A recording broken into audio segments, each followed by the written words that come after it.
Good morning. My name is Dave, one of the pastors here at ACC, and I have the privilege of continuing our message as we talk about when God's people pray. Prayer is this incredible gift. It is this incredible gift that God has given us, this ability for us to just have a conversation with the creator of the universe, the one who created us. And I feel like often in our lives, sometimes it can go overlooked. And so I hope after today that is not true for you. That is something that you are going to start thinking more about. How can I pray more? What does that look like in my life? You know, we're in that season in January where we have a lot of New Year's resolutions and people are starting to do new stuff and trying to find new ways to change something about ourselves or to get better about ourselves. Did you know last weekend, there was a day, it was called Quitter's Day. Did you know that? Have you heard of Quitter's Day before? Quitter's Day is the day where the majority of people who have made a New Year's resolution give up. This is the time of the period where people who regularly go to the gym, they're waiting for. Like, gym's been crowded, I just want you guys to go away. Let me have my gym back. Do you know? Have you talked to people who go to the gym? They're all complaining about how crowded it is right now. Well, Quitter's Day represents this time where someone sometime said that they wanted to do something and they were going to do it all year long, and they made it about 10 days. That's crazy to me. Just made it about 10 days. How often do you know people in your life, because it's not you, really, it's the other people. How often do you know people in your life that they've made a resolution and maybe they made the same resolution multiple years in a row? And it just doesn't seem to work. Just cannot figure it out. How often do we have things in our lives where we're trying to do something better? We're trying to introduce something into our lives, and we try over and over again. We try different ways. We try different things, and we're trying to do stuff in our lives, and we just cannot figure out how to do it. We just can't figure out how to implement it into our lives, how to make it a part of our daily rhythm, how to make it something that we honestly will prioritize over the other things that are in our lives. How often do we run into that situation? You know, for me, when I was a teenager, something that I really loved a ton was skateboarding, and I would skateboard all the time. I absolutely loved it. It was so much fun. Had some friends that I would skateboard with, and we'd go around, just find little spots where we would skateboard and try different tricks. Well, there's this one trick that I tried over and over and over again, and I just can never figure it out. So I'm skateboarding from the age of about 13 to the age of about 18. So until I go to college, I'm skateboarding all throughout high school. And there's this trick, and it's called a kickflip. And if you are a skateboarder, you know, like, this is not like a super hard trick. This is a trick that if you're any good at skateboarding, you can definitely do this. But for me, like, I could do other things. I could figure out other tricks. I could jump off stuff. I could do other things. But I could not figure out a kickflip. So from the age of like 13 to the age of 18, whenever I am out skateboarding or doing something like that, I'm spending at least 10, 15 minutes, maybe longer, trying to get this trick down. And I just cannot figure it out. In case I've lost some of you, I'm going to show you a picture, and this is kind of what a kickflip looks like. The board is like flipping in the air, and then you land, the board lands, and then you land on top of the board. Well, I could get the flipping part out. I could just never figure out how do I get the board back under me so that I can land on it and then keep going and not die. But never figure that out. Could not figure it out. As a matter of fact, like, I would just try over and over and over again. Have you had something like that in your life? Have you had something like that in your life where you're trying to do something and you try over and over and over again and it just doesn't seem to work? You know, as a matter of fact, I tried this trick so much and so often, the fail point for me with the kickflip was that the board, instead of my foot being on top of the board would actually slam into my right shin, which did not feel great, did not feel good. But that is kind of the fail point of my life. I tried this so much that today, if I run my finger down my right shin, like, it goes like this. Like I tried it so often, it actually left scars.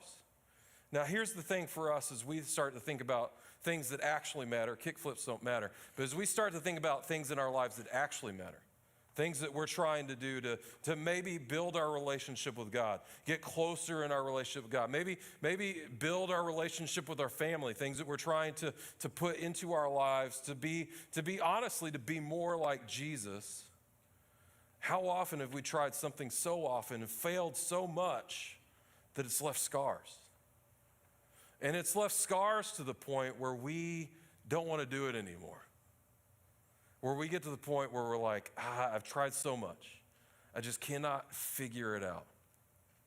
How often has your yearly Bible reading plan died when you got to Numbers or Leviticus? You just start going through the names, start going through all the numbers and the rules, like the weird rules, and you're like, what does this mean? Like, I don't understand this, and then it just kind of dies off. How often do we do this in our lives? And sometimes we start thinking about these things in our lives that we're trying to do, and I think we're trying to do something good, and so we start to think, God, why don't you help me? God, why aren't you helping me try to do this? Like, I'm trying to move closer to you. God, why aren't you trying to do something for me? And we begin to think of God like he's in, do you guys remember the Charlie Brown cartoon? I'm sure you've seen this before. There's this specific scene that happens a lot in the Charlie Brown where Lucy is holding a football for Charlie. And it doesn't matter how many times they go through this scene, Charlie knows that Lucy keeps pulling the football away, but she convinces him somehow that this is going to be the time and she's not going to pull the football away. And yet this is where Charlie always ends up, like he's always up in the air. How often, when we try to do these things, do we begin to think that God is like Lucy and he's just pulling the football out from under us?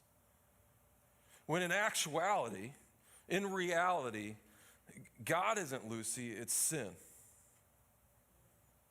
God isn't Lucy, it's temptation. And for us, we have these things in our lives, and sometimes it's not something that we want to start doing, maybe it's something we want to stop doing. Maybe we have a temptation in our life that we just cannot figure out. We just can't get to the other side of it. And we try and we just cannot figure out how to fix it. Maybe it's drinking too much. Maybe it's eating too much. Maybe we're trying to watch our language. Maybe we're trying to figure out, maybe it's not the words that we say, but it's how we say it. And it's how we talk to other people. And we're trying to stop it and trying to figure it out because we know that's not what Jesus would want for us. Or maybe it's something that we watch. Maybe it's not something necessarily bad that we watch, but we watch this thing that we probably enjoy, but when we finish watching it, we realize I feel a little bit further away from God because I watched that. Maybe it is something bad. Maybe it is something that is harmful to your relationships, like pornography, harmful to your soul, and you just cannot figure it out. You just can't get to the other side of it. When that temptation comes into your life, you almost always give in, or you have self-control for a little bit. Like you'll have a period, you'll have a time where you have self-control, and then you'll get to the end of it, and then it'll all go out the window. Maybe it's something you listen to. Maybe it's something that you know that God wants you to do, but you just can't do it. It's not even necessarily something that we see as sin, but God has asked you to do something, and you just can't start doing it. What are those things in our lives that when we get to those points where we're trying to stop doing something bad or to start doing something good? What are those things in our lives? And here's the thing, though, that this is a universal feeling for everybody who follows Jesus. This is something that we have all felt. These temptations that don't go away, and they seem to trip us up all of the time. As a matter of fact, the guy who wrote the majority of the New Testament, he also felt this way. And in Romans 7:15, Paul, he says, I do not understand what I do. How many of you guys agree with Paul? I do not understand what I do. For what I want to do, I do not do. The things that I want to start, the good things that I want to start, I do not do them. But what I hate, the things that are tripping me up, the things that are separating me in my relationship with God, the things that I hate, I do. Does that take a little bit of weight off? A little bit? This is not a beat you up sermon, I promise. This is an opportunity for us to begin to start thinking about what are the things that we have to do. If we do want to make it past that temptation, if we do want to get to our lives in a place where we are more like Jesus, what is the thing that we have to do to make it past that? Because I want you to know this, that Jesus had an answer. Jesus has an answer for you and for me. Jesus had a plan for resisting temptation. Jesus himself faced temptation and was able to move past it and to not give in. And I believe that Jesus, as he is walking into the last weekend before he goes onto the cross, he is trying to prepare his disciples. And I think that he shared something with them that we need to take to heart. I believe that he shared a pathway for them to help them make it through temptation. You see, Jesus, he's coming into the last weekend and he's gathered his disciples and they're sitting down to celebrate a meal together. They're sitting down to celebrate a meal together for this festival of unleavened bread. They're getting ready to sit down to celebrate the Passover meal. And so this is a meal that the Jewish people would celebrate to acknowledge that God brought them out of slavery. What an incredible celebration that they get to sit down and celebrate together. And so he has them all, and he's starting to talk to them. And in the midst of this celebration meal, that most of the disciples probably expected to be happy, probably expected to be something where there's this amount of triumph to it, because Jesus has come back into Jerusalem, and now they're starting to think that maybe this is the moment, this is the time. We've been able with him for 3 years. And this is the moment where he's just going to take everything over. But Jesus' plan was different than what they thought. Jesus had a better plan. And Jesus begins to share with them some things that are coming up. He's trying to prepare them. And he's telling his disciples, hey, you guys are going to betray me. Some of you are going to leave and be scattered. And my favorite disciple, Peter, and he's my favorite disciple because he's always putting his foot in his mouth. He's always talking out. He's always speaking before he thinks. He's in this meal, and he hears Jesus say this, and he's like, Jesus, not me. Jesus, I would never betray you. I would never do that to you. And Jesus looked at him, and he looked at Peter. He looked at him in the eyes, and he said, Peter, not only will you do that, but you're actually going to deny me 3 times before the rooster crows tomorrow. Not only are you going to deny me, not only are you going to betray me and leave me, but you're not just going to do it, you're doing it tonight. And that's that point where this meal starts to end, and Jesus, I believe, starts to show them something. And so he takes his disciples and they go to a garden. That's where we're going to pick up scripture. It says in Matthew 26, then Jesus went with his disciples to a place called Gethsemane. Gethsemane is just this olive orchard where they are going to spend some time together, some time that's alone and kind of separated from the city. And he said to them, sit here while I go over there and pray. Jesus knows what he's about to experience. And he knows if he wants to prepare for the temptation that he is about to face, that he has to go pray. So he goes to pray. He took Peter and the two sons of Zebedee. Peter, this is James and John, so the three disciples that have been with him and his most iconic moments, the moments that have meant a lot to him. And he began to be sorrowful and troubled. And so Jesus, he's starting to be sorrowful. And then he said to them, "My soul is overwhelmed with sorrow to the point of death. Stay here and keep watch with me." Jesus, he said his soul is overwhelmed with sorrow about what he is about to experience. Going a little farther, he fell with his face to the ground and he prayed, "My Father, if it is possible, may this cup be taken from me, yet not as I will, but as you will." And so Jesus, he's praying this cup. And so I don't think that Jesus is worried about the pain that he's about to experience, the persecution, the shame that he's about to experience. Jesus is worried about this cup. And so Scripture refers to this cup as the cup of God's wrath. Jesus is about to walk into this moment where he is about to take all of God's wrath, all of God's punishment for sin that we deserve, and he's going to take it on himself. And it is that is causing him to pray like this and to think about this. And he sets this incredible example for us as we move into trials and tribulations. Jesus is saying, "Not as I will, but as you will."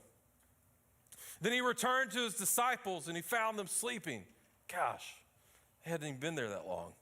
"Couldn't you men keep watch with me for 1 hour?" It's clear they have not seen Jesus sorrowful very much before. It's clear that this is important, but the disciples couldn't even stay up for this. And then he asked Peter, "Could you not even watch with me for an hour?" And here's the key. Here's where we're going to land this morning, and I think it's incredibly important. And I've read this scripture a million times. I've read this scripture a ton. And it has not stood out to me the way that it has stood out to me in this past year. And so I want you to see it. "Watch and pray so that you will not fall into temptation. The spirit is willing, but the flesh is weak." Jesus knows what the disciples are about to experience. He knows the persecution that they're about to see. He knows the trials that they're about to walk through, the problems that they're going to experience. And they're going to experience all of these things because of their relationship with him. Jesus knows all of this. He sees all of this. And he is trying to prepare them. He is trying to show them this is how you make it through all of that. You're going to fall into temptation. This is how you make it through that. And I believe that there are three things that I really want to focus on in this verse that really speaks to us, because Jesus, he's trying to tell them something. And he's trying to tell us something about temptation. And about what we should do if we have those things where we're stop trying to do bad things and we're start trying to do the good things in our lives. If we've tried those over and over and again, it's not working. Jesus has a way for us. Jesus has something for us to do. And so first that I want to point out, as Jesus is sharing with them, is that temptation, he said, so that you will not fall into temptation. He didn't say so that you will not see temptation. He's saying that so that you will not fall into temptation. And so the first thing that I want us to notice from this verse this morning is that temptation is assumed. I think too often as we think about the issues and the problems that we face in our lives, we run into temptation and we think that just having the temptation, just seeing the temptation, just the temptation being there is the pain point. But Jesus is telling us you will have temptation. Temptation is not something that is going away. When you give your life to me, when you start following me, that does not mean that temptation goes away. That does not mean that your desires change. Because when we give our lives to Jesus, we are made new, but the old still hangs out. And not only do we have to deal with our old sinful nature, the old flesh that is inside of us that wants to do the bad things that we have invited into our lives, not only do we have to deal with that, not only do we have to deal with the things that other people have done to us that have caused us to have these temptations, not only do we have to deal with that evil that people have done to us, but then we also have to deal with an enemy. Because we all have an enemy that wants us to fail. He's called the great tempter. His job, what he wants to do is to steal, kill, and destroy us. And too often we approach our life like we are just praying that God would take the temptation away. But that's not what Jesus is saying. Jesus is saying, watch and pray so that you will not fall into temptation. You have to think about this as though temptation is always going to be there. And if it's always going to be there, and if it's something that we are going to have to face on a consistent basis, then how do we get past it? And Jesus, he told us, he told them, and he tells us to watch and pray. This is the key to that thing that you've tried over and over again, to that difficult spot, to that thing that you keep doing that you feel like is taking you away from your relationship with Jesus. He's saying that we have to watch and pray. I got my wife this Christmas gift for this Christmas because she loves when she's doing stuff around the house, when she's kind of walking around, she loves to put headphones on and just listen to stuff. She'll listen to podcasts, she'll listen to music, she'll listen to books and kind of all these different things. And she's not in the room, so I can tell you that she's losing her hearing a little bit. And so she needs these headphones that have noise canceling so that she can turn the volume down and she's not blowing her eardrums out from the volume that she has to turn it up to so that she can hear. And so she will walk around the house and she's doing different things and she'll have the noise canceling headphones on. Well, there have been a couple of times over the past few weeks or a month where I am trying to get her attention, and maybe I'm on the other side of the house and I call out at first like I normally would. I'm like, hey, Sharon, what is going on? Hey, I need your help with this. Sharon, I need your help. I'll do that for a few minutes. Then I will realize what is going on, that she has her noise canceling headphones on. And then I will raise my volume and I will yell across the house, trying to get her attention. And then she will hear me. She'll take off the headphones and she'll say, why are you yelling at me? Because I've been trying to get a hold of you for like 5 minutes. I appreciate that you have your headphones on, but I need to talk to you. What do you want me to do? Call you? That's weird. How often in our lives, as we think about the ways that we spend our time, as we think about the things that we listen to, as we think about the things that we watch, are we creating noise-canceling headphones towards God? Do you know how noise-canceling headphones work? Do you know it's not that they're blocking the noise out? They listen to the things that are outside, and it creates like a negative sound that you can't hear that cancels out the volume of the things that are going on around you.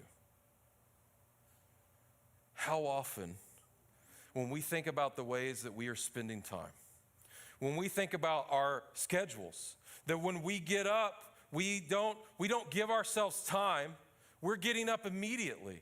And then we're walking into our days. We have stuff to do. We have to get ready. We have to get the kids ready. We have to go through all of these things. There are so many things that we have to do before we can leave the house. And then we leave the house and we have things that we have going on. We have work stuff. We have busy stuff. We have other family stuff. We have all these things that we're doing, that we're walking through. And then maybe we have some kids' sports. Then maybe we have some other things, some obligations, some friends that we're doing. And we walk through all of that. And maybe in the meantime, so that we can have some rest and relaxation and some breaks, we're listening to things, we're listening to music, we're watching shows, we're watching TV, we're watching all of these things because our lives are so full that we need something to take a break, and the things that we choose to take a break are these things that just kind of allow us to kind of veg out. And then we get from the morning that we wake up to the moment that we go to bed, when we go to sleep, and we have spent no time with God.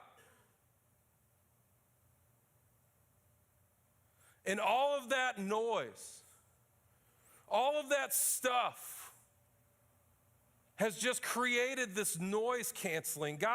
He's sitting on the outside and he wants to talk to us. And he wants to say something to us. But we are just filling the gaps. We are filling all of the space with all of these different things, with these videos that we scroll through, all of this stuff. We can't be bored anymore, so we have this phone that will entertain us.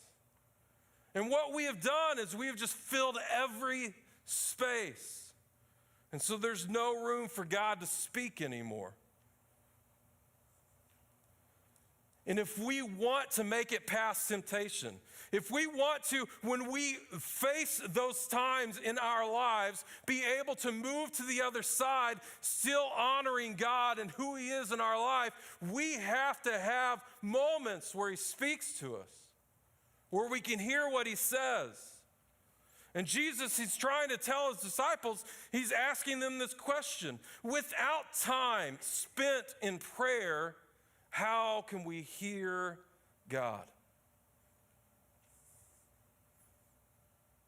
Because He follows it up like this. He says, don't fall into temptation, because, your spirit is willing. That spirit, that side of you that talks to God, that wants a relationship with God, that part is willing, but your flesh is weak. And how do you stop letting your flesh take control? Well, if we were to think about it like this, if our spirit is weak, if we were to think about our body, if our body was weak, how would we make our body stronger? We would spend time lifting weights. We would spend time working out. We would spend time working on our body.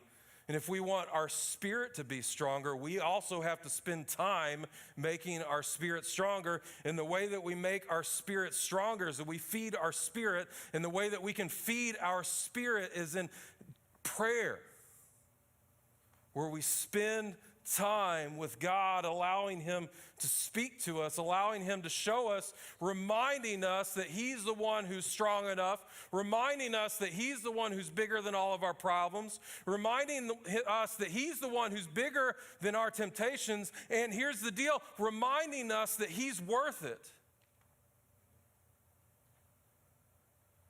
We have to spend enough time with Jesus so that we can remember that when we're faced with temptation, when we're faced with the things of this world, these things are not necessarily bad, but they're not as good as Jesus. How often are we choosing Jesus? In prayer, we get to trade our weakness for Jesus' strength.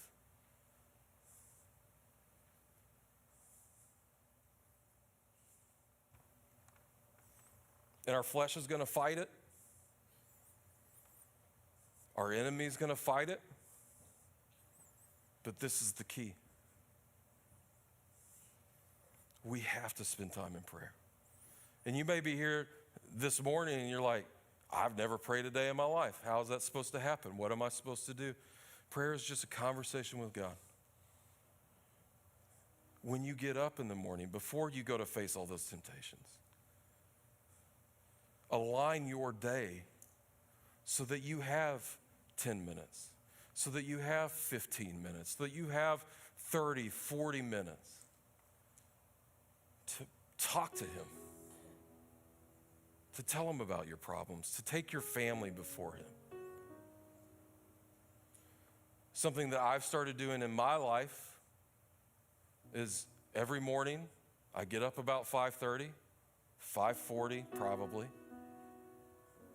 And the first thing I do is I go on a walk. Because for me, at that time of day, if I'm not moving, I'm sleeping. And so I put my earbud in, I turn on some worship music, and I just walk around my neighborhood. And I share with God things that I'm thinking about, things that I'm struggling with, and I invite him in. Don't make it complicated. Just give it the time. Will you pray with me? God, we